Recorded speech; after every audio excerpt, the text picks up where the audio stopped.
तस्वीरें, क्योंकि 28 फरवरी के हमले के अब वीडियो सामने आए हैं और ये अमेरिका ने ईरानी मैदान को कैसे निशाना बनाया उसकी तस्वीर है। इस मैदान में 21 बच्चे वॉलीबॉल खेल रहे थे। इस हमले में बड़ी जनहानि हुई। क्रूज मिसाइल से ये हमला। अब ट्रंप के बयान के बाद ईरान का पलटवार। इराक के इरबिल में ईरानी ड्रोन का हमला। शाहिद ड्रोन का केमिकल फैक्ट्री पर हमला और अमेरिकी F-15 विमान ने ड्रोन का पीछा किया।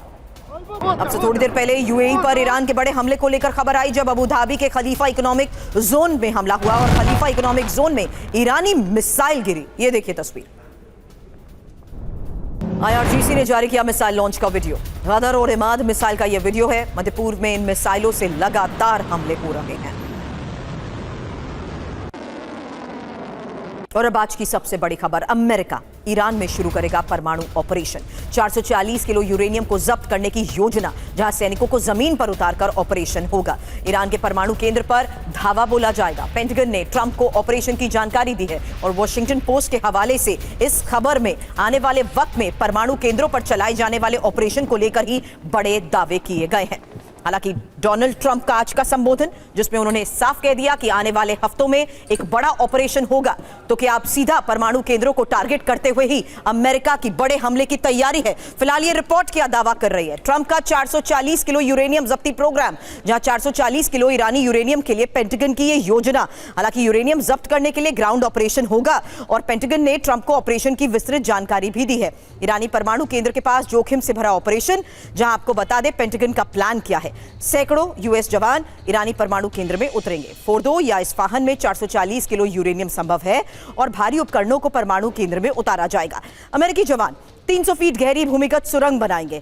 धमाकों के जरिए परमाणु केंद्र के कंक्रीट को तोड़ा जाएगा और प्रशिक्षित जवान यूरेनियम की पहचान कर उसे जब्त करेंगे। हालांकि हफ्तों से महीनों तक चल सकता है पूरा ऑपरेशन। मेरे सहयोगी मनीष झा इस वक्त हमें ज्वाइन कर चुके हैं। लेकिन मनीष, ये योजना जितनी चैलेंजिंग लग रही है, ग्राउंड पर ये रियलिटी में तब्दील कैसे होगी? क्या वाकई अमेरिका के पास ये इनपुट है कि कितना अंडरग्राउंड बेस तक छुपा कर रखा गया है ये एनरिचमेंट? क्या अमेरिका के पास ये इनपुट है जो पिछले जून में इसी बंकर बस्टर के जरिए न्यूक्लियर साइट्स को तबाह करने का दावा कर चुका है, आज वहां तक पहुंचने की बात कर रहा है? देखिए, इसमें तो कोई दो राय नहीं है कि अगर ग्राउंड ऑपरेशन होगा तो वो काफ़ी मुश्किल हो सकता है। लेकिन पिछले दिनों आपको याद होगा कि जब वेनेजुएला के राष्ट्रपति मादुरो को लेकर ग्राउंड ऑपरेशन हुआ था, तो एक चर्चा ये भी आई थी कि कुछ देर के लिए जो प्रेसिडेंट मादुरो की सुरक्षा में लगे क्यूबा के सैनिक थे, उनको संभलने तक का मौका नहीं मिला था। कुछ ऐसे हथियारों का इस्तेमाल किया गया था। प्रेसिडेंट ट्रंप ने भी संकेत में उस तरह की बातें कही थी। तो माना यही जा रहा है कि जिस वक्त ग्राउंड ट्रूप्स होंगे तो कुछ ऐसे हथियारों का इस्तेमाल किया जा सकता है जिनका अब तक किसी बड़े स्तर पर अपने ऑपरेशन में इस्तेमाल होते हुए नहीं देखा है, ताकि IRGC के लोग, ईरानियन सैनिक और जो भी मिलिशिया के लोग वहाँ पर मौजूद होंगे, उनको मौका नहीं मिलेगा कि वो रिएक्ट कर सके, वो उनका मुकाबला करें और उस समय वो अपने ऑपरेशन को कर सकेंगे। तो अब ऐसे हथियार हैं या नहीं हैं, ये तो अमेरिकी सेना को ही पता होगा। लेकिन हाँ, जिस तरीके से ऑपरेशन मादुरो के समय इसकी चर्चा हुई थी, तो मुझे ऐसा लगता है कि एक बार जब हम और आप ये चर्चा कर रहे हैं कि ये दिक्कतें आएंगी, तो ऐसा नहीं है कि पेंटागन ने इस पर सोचा नहीं है या फिर इस पर उन्होंने होमवर्क नहीं किया। बिल्कुल किया होगा। तो ये देखना वाकई में अब दिलचस्प भी होगा कि किस तरीके से ये ऑपरेशन किया जाता है, क्योंकि ये बात भी सही है कि बगैर ग्राउंड पर उतरे इसको वेरीफाई करना भी उनके लिए मुश्किल होगा कि ये यूरेनियम है कहाँ। तो हो सकता है कि उन्हीं की टीम में से ईरान में ही बहुत सारे लोग इन्हें इन्फॉर्मेशन दे रहे होंगे कि एग्जैक्ट कहाँ पर ये यूरेनियम मटेरियल है और फिर वहाँ पर उसी हिसाब से ऑपरेशन किया जा सके।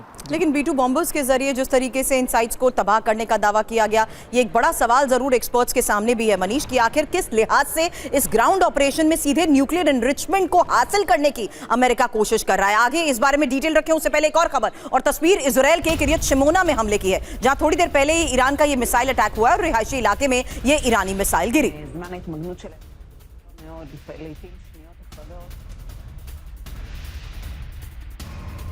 अब लेबनान पर IDF के हमले का नया वीडियो। एयर स्ट्राइक से कई इमारतों को नुकसान और कुछ देर पहले इजरायल ने कैसे हमला किया, ये देखिए तस्वीर। सब कुछ तहस नहस।